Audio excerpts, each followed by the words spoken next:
Developing tonight in Newton, Police Chief Will Jackson is back at work days after being shot. On Saturday, he was providing backup during an eviction call at a home in Call when bullets started flying. Well, tonight, Chief Jackson is sharing more about that terrifying ordeal. He spoke with 12 News reporter Ebony Coleman about what went through his mind the moment he was hit. I'm holding in my hand the ballistic vest of Newton Police Chief Will Jackson.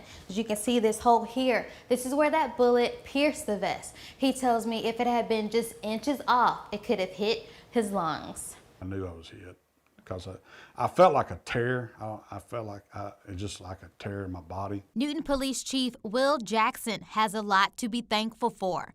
Today, he's back at work just days after taking a bullet in the back. He was responding to an eviction call at the home of Betty Richards and Elsie Gozy Jr. in Call. It just went dark, and next thing I remember, I was laying face down on the ground in front of the doorway, and I knew I had to get to cover. In that moment, Chief Jackson figured he may need stitches, but EMTs were more concerned with his heart.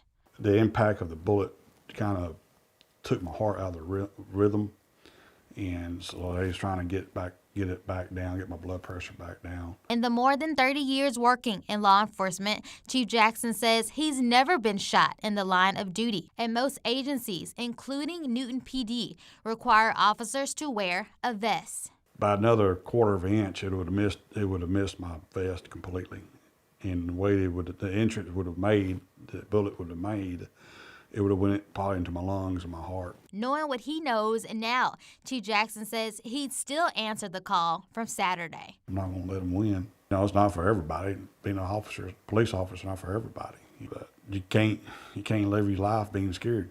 Chief Jackson says he has a doctor's appointment tomorrow to check his wounds, but as of right now, he's 100% back in action. In Newton, Ebony Coleman, 12 News.